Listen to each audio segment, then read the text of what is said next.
Hello दोस्तों, कैसे हैं आप लोग। उम्मीद है अच्छे होंगे। आरएएस की जो मुख्य परीक्षा है वो करीब आती जा रही है। और इस वीडियो में हम थोड़ा संक्षिप्त बात करेंगे कि जो हिंदी का निबंध होता है उसको लिखते समय कौन सी बातें जो है वो ध्यान में रखनी चाहिए। तो सबसे पहले तो आप देखें कि जो सामान्य तौर पर पिछले 2 सालों से हिंदी का जो आरएएस मेंस में निबंध पूछा जा रहा है उसमें 3 निबंध पूछे जाते हैं, 3 में से एक लिखना होता है। उसमें भी एक सामान्य तौर पर जो राजस्थान से संबंधित निबंध पूछा जा रहा है, ऐसा पैटर्न रहा है। तो संभावना है कि इस बार भी जो 3 निबंध पूछे जाएंगे उनमें से एक निबंध राजस्थान पे होने की संभावना है। और अगर आपका राजस्थान से संबंधित जीके बेहतर है तो मेरी सलाह होगी कि आप राजस्थान वाला निबंध ही लिखें। फिर इसमें बात आती है कि 3 निबंध में से हमें कौन सा निबंध का चयन करना चाहिए। तो हमें सबसे पहले तीनों निबंध को सोचना है, देखना है, फिर विचार करना है कि तीनों में से कौन से निबंध के लिए हमारे पास सामग्री जो है वो सबसे अधिक है। ठीक है। फिर जिस निबंध के लिए आपके पास सामग्री सबसे अधिक है उसका आपको चयन कर लेना है। आपको ये नहीं सोचना है कि ये तो सभी लिखेंगे या ये तो राजस्थान वाला निबंध तो सब लोग लिखेंगे, उससे फर्क नहीं पड़ता है। फर्क इस बात से पड़ता है कि सामग्री जो है वो आपके पास ज्यादा कौन से निबंध के लिए है। तो आप उस निबंध का सबसे पहले चयन कर लें। फिर आप अपने एक और बात आप ध्यान रखें कि जो निबंध होता है उसमें आरएएस मेंस में 4 पेज होते हैं, निबंध लिखना होता है जिस जगह पे। तो एक तो आपको ये ध्यान रखना है कि आपको निबंध थोड़ा खुला खुला लिखना है ताकि कम से कम 3 पेज तो 3 पेज तक आपका निबंध जाए। अगर चौथे पेज की शुरुआत तक जाता है तो बहुत बेहतर है, नहीं तो कम से कम 3 पेज तक आपका निबंध जाना चाहिए। तो थोड़ा आपको खुला खुला लिखने का प्रयास करना है। दूसरी बात आपको ये ध्यान रखनी है कि निबंध का चयन कर लिया आपने।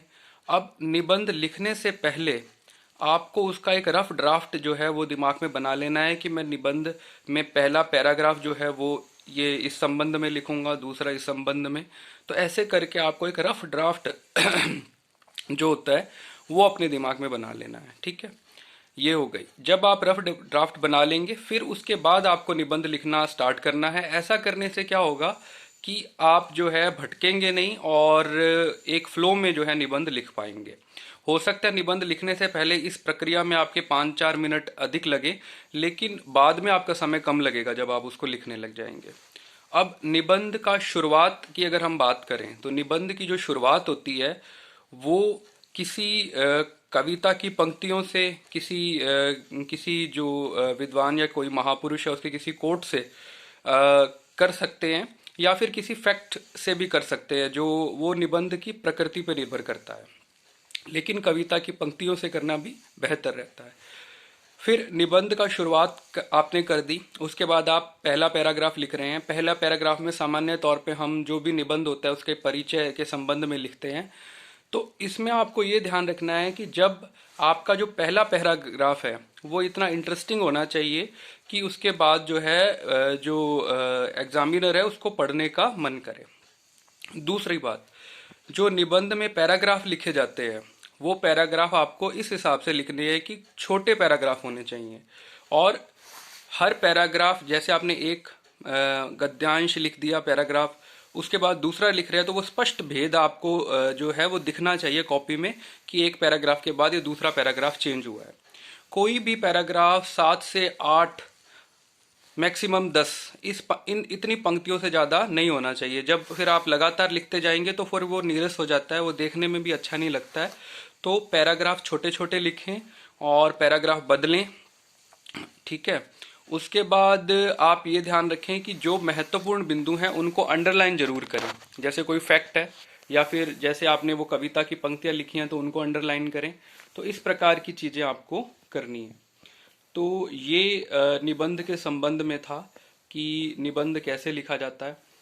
अब निबंध का जो एंड होता है वो भी आप कविता की किसी पंक्ति से कर सकते हैं या फिर निष्कर्ष के तौर पर कुछ लिख सकते हैं। तो इस प्रकार, या कोई रिपोर्ट, वो निबंध पे जो निबंध की प्रकृति है उस पर निर्भर करता है। कुछ जो निबंध होते हैं उनमें आप कविताएं नहीं लिख सकते, कुछ तकनीकी प्रकार के निबंध होते हैं, तो वो डिपेंड करता है। लेकिन जैसे राजस्थान के, जैसे पिछली बार आया था राजस्थान का सांस्कृतिक गौरव, या उससे पहले आया था राजस्थान का पर्यटन, तो इस प्रकार के निबंध में आप जो है कविताओं का प्रयोग कर सकते हैं। लेकिन कुछ निबंध जैसे मान लीजिए कृत्रिम बुद्धिमत्ता पे आ गया, आर्टिफिशियल इंटेलिजेंस पे आ गया, या फिर कोई और तकनीकी जैसे भारतीय न्यायपालिका पर निबंध आ गया, तो ऐसे निबंध में जो होती है कविताओं का स्कोप थोड़ा कम होता है। तो वो आपको जो निबंध है उसकी प्रकृति देखनी पड़ती है। तो ये ओवरऑल चीज़ें मैंने बताई आपको निबंध लिखने में जिन्हें ध्यान रखने की ज़रूरत है। एक सबसे महत्वपूर्ण बात यही है कि निबंध लिखने से पहले आप एक रफ ड्राफ्ट अपने दिमाग में ज़रूर बना लें। ठीक है, थैंक यू।